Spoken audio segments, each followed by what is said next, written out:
All right, friends. I don't know what this one's going to bring, so buckle up. We are along for a ride on this one together, for sure.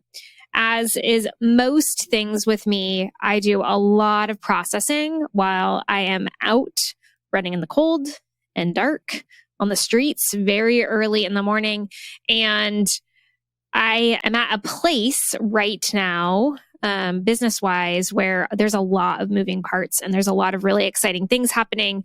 And I also have some like decisions to make, like where do I double down? Where do I pull back a little bit? Is it time to get some support in the 9 to 5? All the things. And so my runs are really where I have quiet and I can just like let my brain kind of like roll through and try to figure out what to do. And what this morning I was reflecting on is what a difference a year makes. And I thought, based on all that I have seen over the last 12 months and where I was at last year at this time, that it was a really great opportunity for me to just go off the cuff with all of you. And by the time this one airs, it will be almost a year to a day from where I made some very big decisions. And I thought, hey, let's talk about what triggered it all.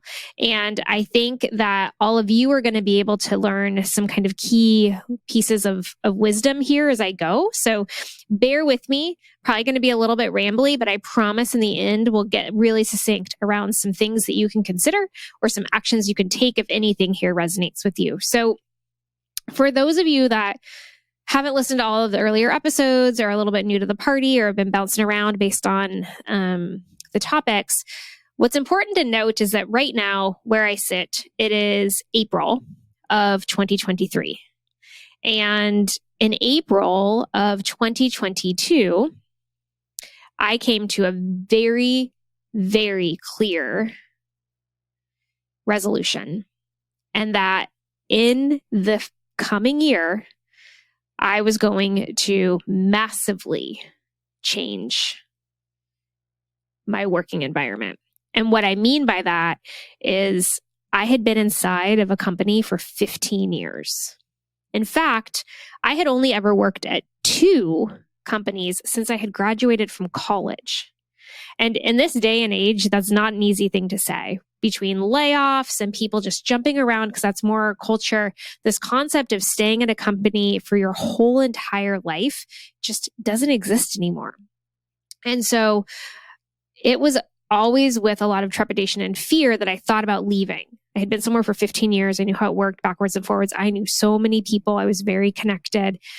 And the fact of the matter is, April of 2022, I was miserable.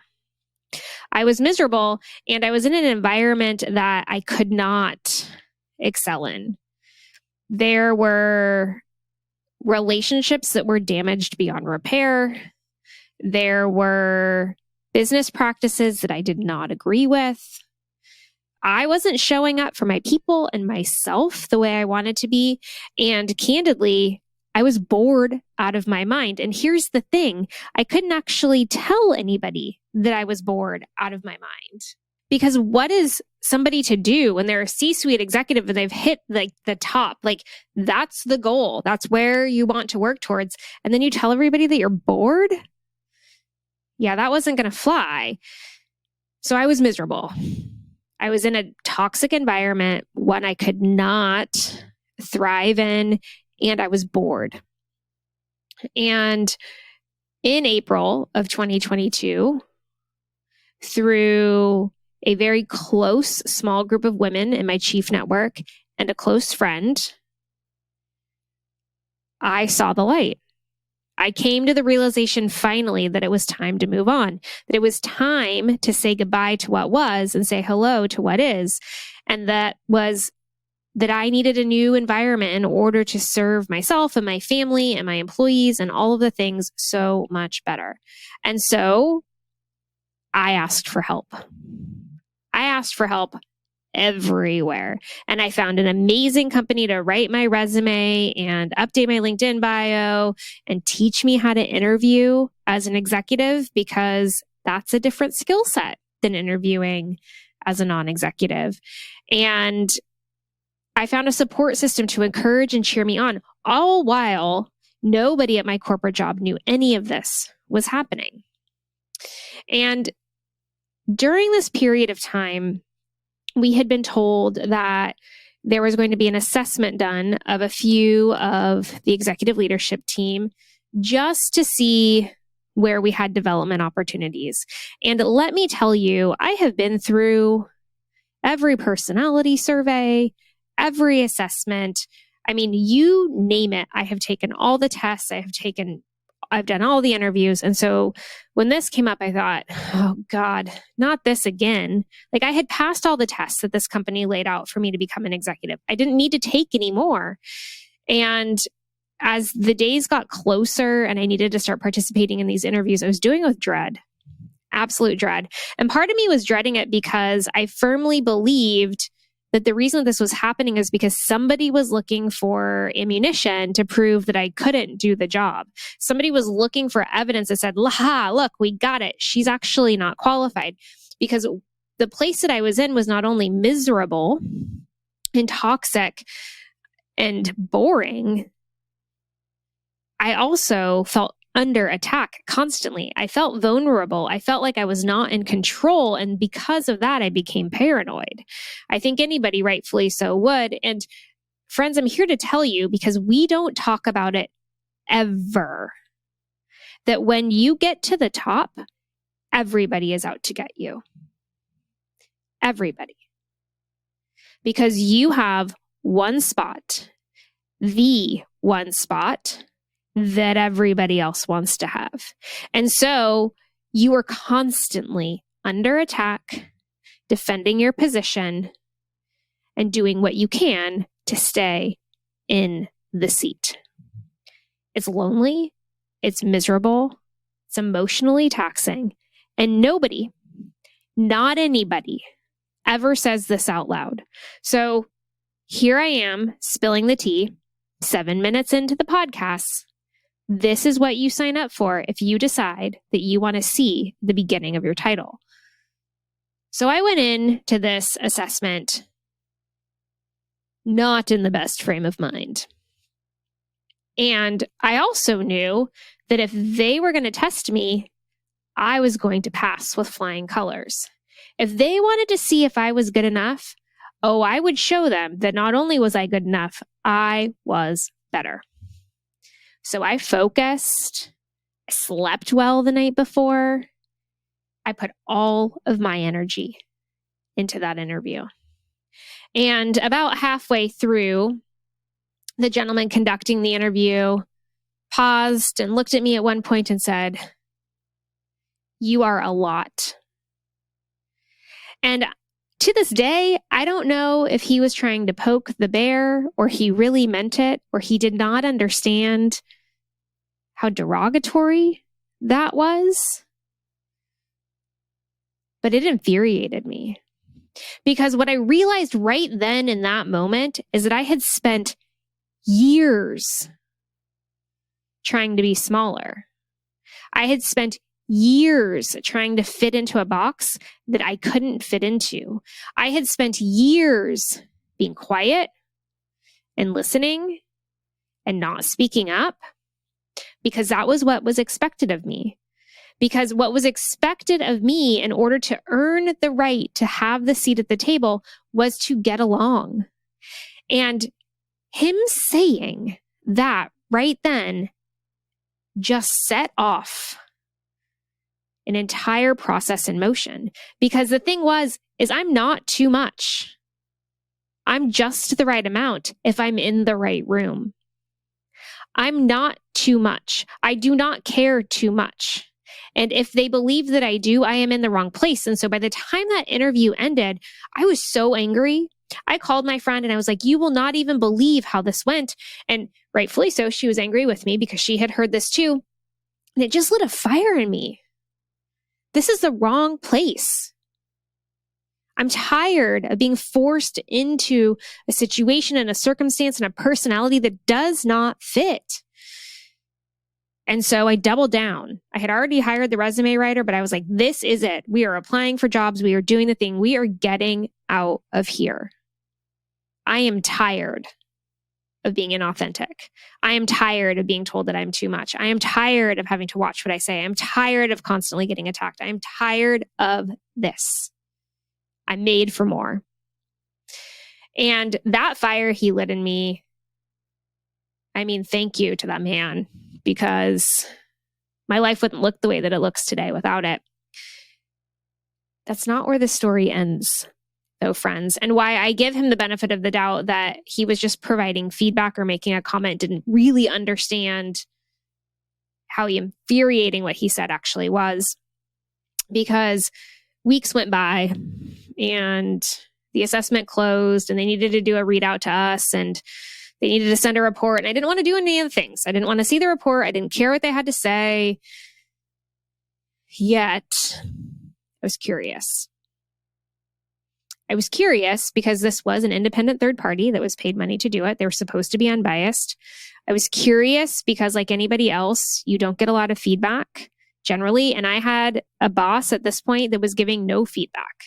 So I became a COO and was left to my own defenses. I didn't get feedback for the entire 3 years that I was in that role. I had no idea if I was doing a good job or a bad job. Nobody ever gave me feedback. I begged for it and I didn't get it. And so this report was one little inkling of somebody telling me something. Even if I decided to shred it because I didn't agree, at least it was something. So the report came and I let it sit in my inbox for a really long time because I knew if it was upsetting, it was going to wreck me. I just wasn't in a good headspace that day. I can vividly remember the anxiety I had knowing that it had come in and it was password protected. It was like a whole process to get the stupid thing. And eventually I bit the bullet. Curiosity killed the cat and I opened it. And to my shock, initially, and then later I thought, damn right, I'd aced that thing. I scored as high as you could score. The comments indicated that I was clearly ready for more responsibility and a bigger position and more challenges. There wasn't a bad thing in that report. And it gave me ammunition. It gave me something to bring forward. And so I asked for more. Remember, I had already decided that I was leaving. I had already decided that this was not the right fit. And so I came forward and I asked for more. And the response that I got was underwhelming. I'll leave it at that. And I still hadn't had the readout yet, but I had taken the report and done it anyway. And so I thought, well, this is really interesting response. So maybe I could talk with the assessor about this. And so I eventually got into the meeting with the assessor and they have a whole script and a whatever that they have to go by. So he read through the report. He gave me some additional pages that I didn't see. And he asked me first what actions I was going to take based on the information. And he was hired by my company. So I'm not a fool. I'm not going to just tip my hand. And I said, I'm still considering my options. And he said to me, it's time for you to go. And I about fell out of my chair. If I had not been on video, my reaction would have been very different than what it was. And I said, tell me more. And he went on to tell me that he believed that I had significantly outgrown my position. He believed I had significantly outgrown the company that I was at. He believed that I had hit the top of the ladder and that in order for me to be fulfilled and to add value into the world, it was time to move on. And the remainder of that conversation centered around what sort of company I would run when I left. He spent the majority of that conversation, for which my company paid him to spend, talking to me about my future, about my life after the company that I was at, about how I could take decisive action right then and right there to move on.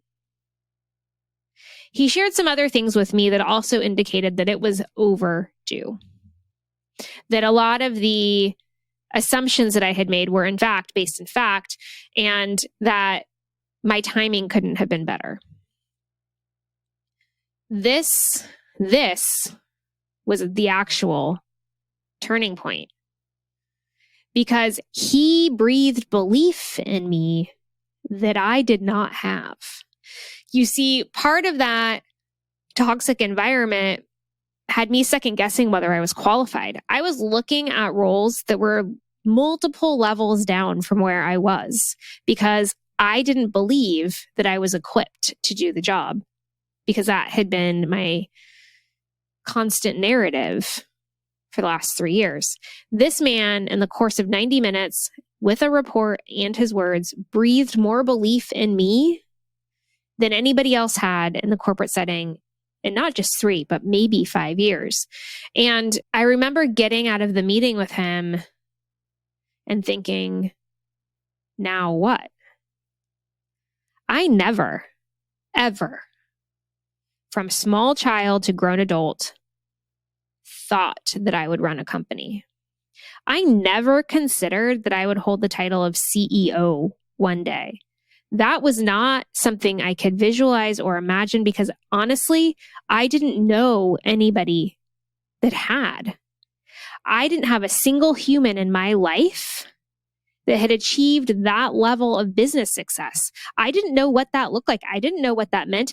And in dollars and cents, I can articulate to you all day long about what a small company is, a mid-sized company, a large corporation, and how a CEO of a small company is not the same as a CEO of $1 billion company. Like, we can have all of these super smart professional conversations.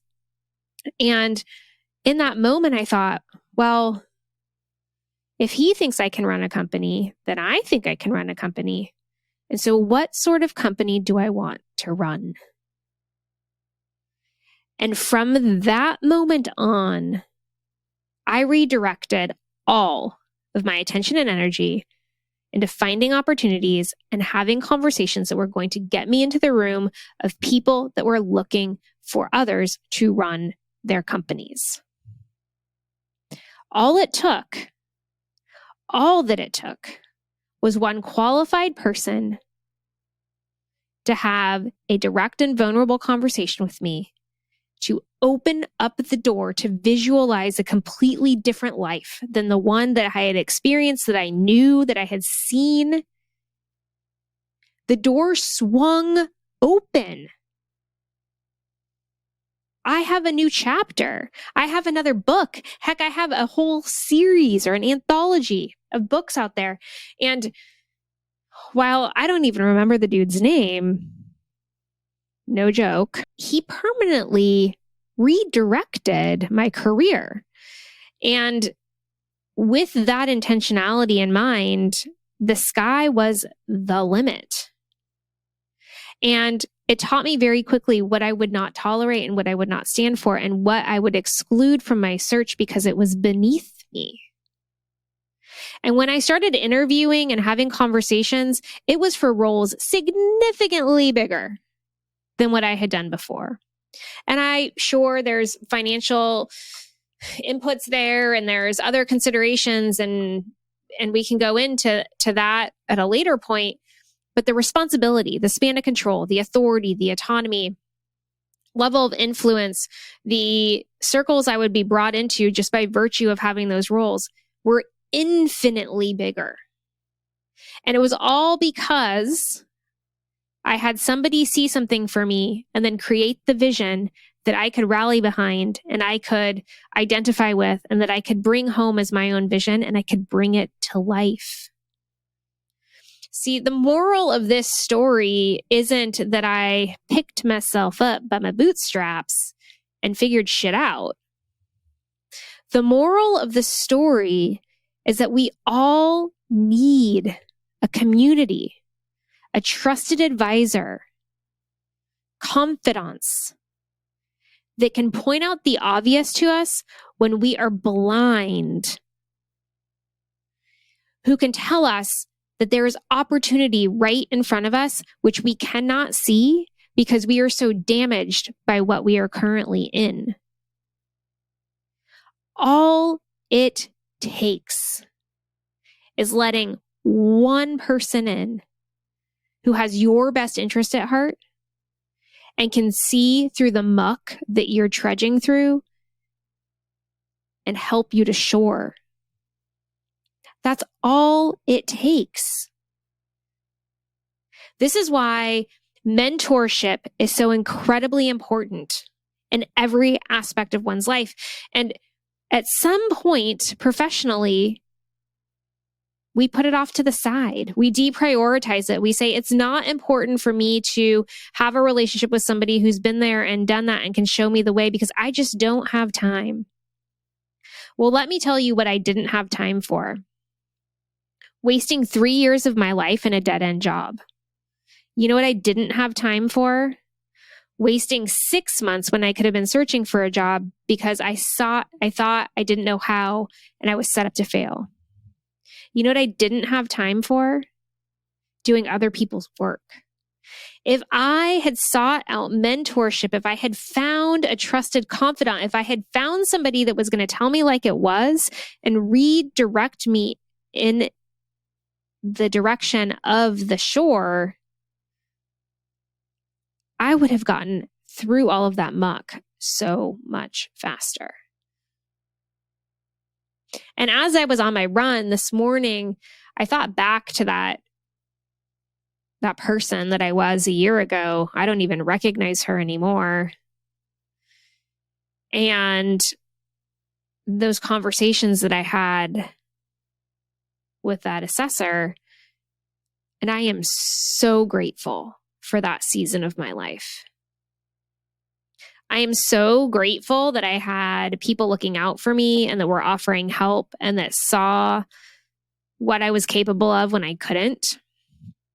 And I'm so grateful for where I am now, because here's the fact of the matter, folks, is that when I left that environment where I was heavily constrained and unhappy, a weight lifted off of me. I became a completely different person. I was just talking to a friend yesterday who will be on the podcast soon. And she said, you light up every time you talk about your job. You have so much passion for the work that you do. And she wasn't talking about this podcast. She was talking about my 9-to-5 because I love what I do. I believe in the mission of the company that we're building. I am so excited about the future. And that's what work is supposed to be. It's not supposed to be a weighted vest. It's not supposed to be frustrating. It's not supposed to be agonizing. In its best moments, it's supposed to light you up and make you want to come back for more and challenge you to be better in all aspects of your life. For most of us, work is the opposite. And it's because we don't have the people and the tools and the knowledge in place to thrive. So as I said, I wanted to give you some advice. On the other side of that horrible experience, I emerged in what I believe is a better iteration of myself.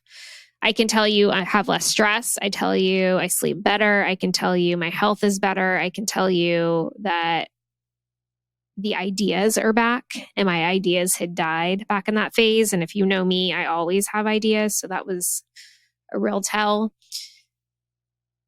In order for you to avoid the painful process that I went through, here are my recommendations to you. The very first, is to find a mentor. And that mentor should be ideally 2 or maybe 3 steps ahead of you. If you have just started working, your mentor cannot be the CEO of the company. They don't remember what it was like to do your job. You need to find somebody who's just a little bit ahead.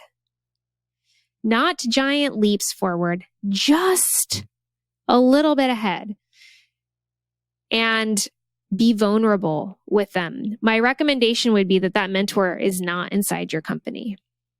I know that's counter to what most people say, but the thing is that you're always going to be worried about who they're going to tell what. You're always going to be worried about what decision they could influence based on what they know in your mentoring sessions. You're not going to be able to be vulnerable.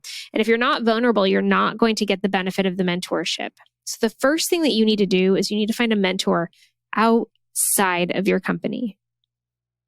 And take it from me, because I've had lots of mentors over the last 24 months. It doesn't even need to be somebody in your industry. They just need to understand the season that you're in all aspects of your life. Please do not find a mentor if you are a mom with small children and wanting to grow professionally. Do not find a mentor that is single, never had kids, doesn't want them, and is a workaholic. Bad match. You need to find a mentor that has the whole life that you expect to have in 3 to 5 years. That's the person that can teach you valuable lessons, who can breathe confidence into you, who can help you excel and help you every step of the way. First thing you're going to do is find a mentor. The second thing that you're going to do is get crystal clear about your non-negotiables. What sort of environment do you want to work in? How much do you want to work? Where do you want to work? What are your priorities outside of the office that need to stay intact? How much travel do you want to do? How many vacations do you want to take a year? How much discretionary spending do you want? Do you want to go to the movies every week? Do you want to have a date night every week? Do you want to buy a really nice handbag every 6 months? Make a list of your non-negotiables and then look at that list and say, how many of these are being honored right now? How many of these can I run down the list and say realistically, yep, that's my environment. I am good to go. And how many can you not? And can you live with that, or do you need to make a change? You need to find out what you want your life to be right now. And then you need to take immediate next steps to achieve that vision. And that's where the mentor comes in. So step 3 is you take that non-negotiable list right back to that mentor and you say, here's where I am. Here's the baseline. These 10 things are the most important 10 things to me in the world, and I only have 3 of them right now. Help me. That's what the mentor relationship is for. They're there to teach and guide and give tough love, and in the end, help you get where you want to go.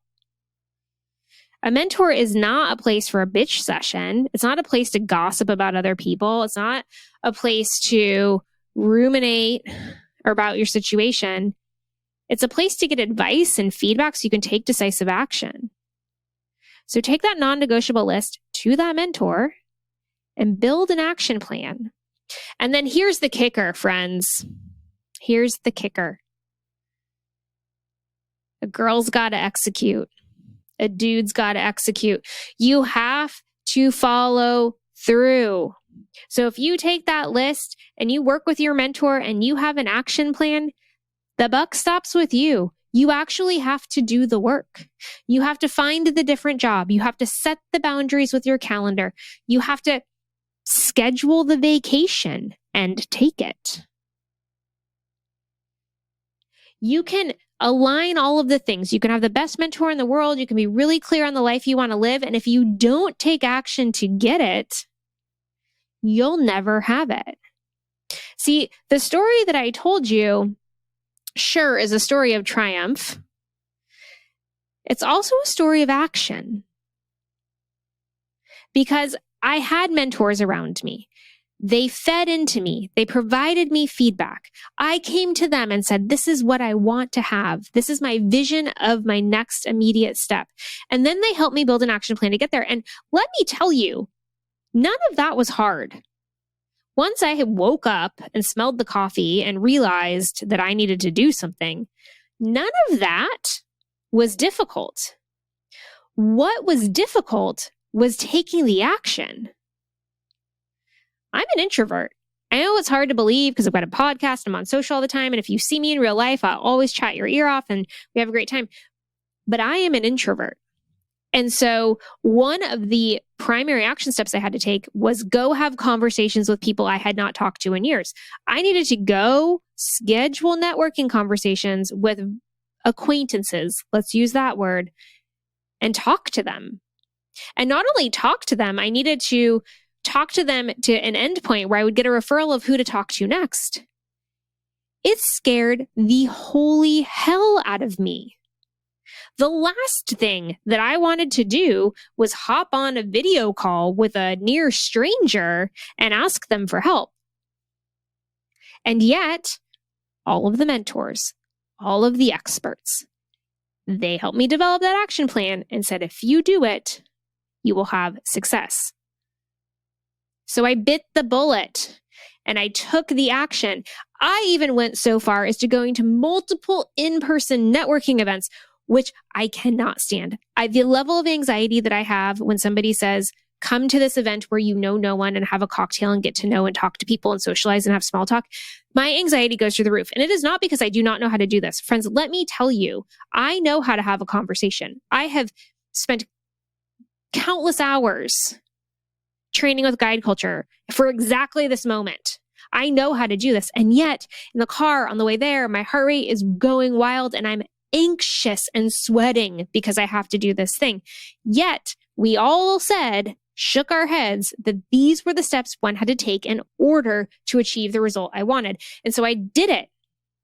I took the medicine. I had the meetings. I went to the networking events.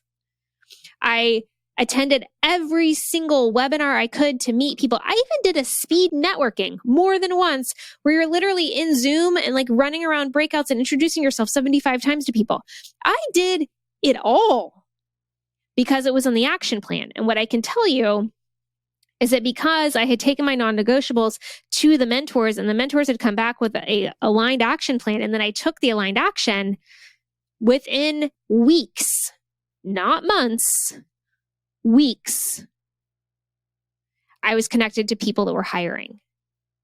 I was interviewing for jobs. I had multiple opportunities at the same time. I had my pick of where I was going to go next. And it wasn't because these fell from the sky. It wasn't because I told a couple of people that I trusted and really liked that I was looking. No, it was because I went to people that knew better than me that helped me build a plan, and then I followed the dang plan. That's mentorship. That's what it's for. Any business goal that you have, anyone, any vision of your career, any target salary you want to achieve, any company that you want to work for one day as your dream company, any of those goals that you have, you will get there faster with a mentor and an action plan and aligned action. I'm going to hop off the soapbox here because I feel like you've heard me rant about this long enough. But I firmly believe that where we are failing all of you right now inside of these companies is not affording you the opportunity to identify a mentor outside of your company's network and spend time with them. I firmly believe that companies today are saying mentorship is important only if you play by our rules. And I'm here to tell you that if you play by the company's rules with mentorship, you will get a mentor that does not add value. That's going to ruffle some feathers and piss some people off. And it's the truth. Because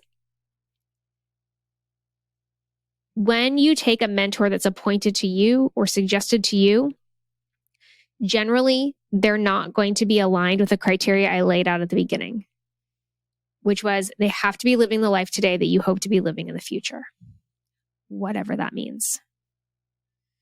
If you're getting a mentor assigned to you from the company, they're picking somebody off a shelf. It's like going into Target and saying, I need an anti-aging PM cream, and picking one up and hoping for the best out of 30 on the shelf. You may have to try 15 of them before you find one that gives you results. Heck, you may need to leave Target and go to Ulta and find it. I could go on this analogy forever, you guys. I sell skincare. Not my point. What is my point is that corporations are giving a disservice to all of their employees by either completely ignoring the fact that mentorship is necessary or creating a mentorship program that has rules and constraints and constrictions. If you really want to have the professional and personal life that you dream of, you need to find a mentor that's already living that life. And I know that it's hard. So this is the thing, is that if you can't think of somebody right now, if somebody is not popping into your head right now as the dream mentor, then it means that you don't know that person yet. It means that your current environment has not introduced you to that person yet. And that's okay, because somebody that you know knows somebody that they know that will introduce you. So just like looking for a job, looking for a mentor is the same. You need to put it out in the universe. You need to start telling your people. You need to say, I'm looking for somebody to mentor me, and this is what I'm looking for them to be like. These are achievements I want them to have. This is a personality I want them to have. This is the priorities and the core values I want them to have. Do you know of anybody? Or who can I talk to?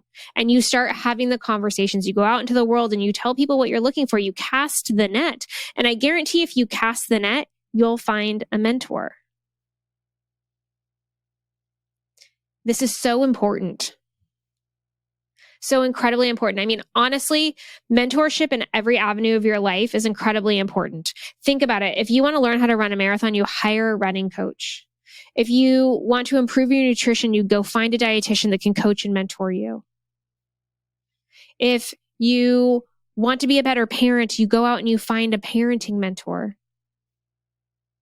And every avenue of your life, when you decide to do something and you don't know how to do it, you go find somebody that does and you learn from them. So why is it that inside of these corporations, when we have a goal and we know where we want to go and we know what life we want to live, we don't apply the same logic? It's crazy. So today, what you can do is think about that non-negotiable list.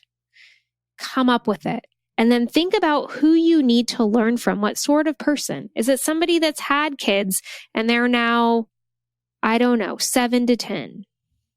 Is it somebody that got married and divorced and got married again and has kids and grew their career?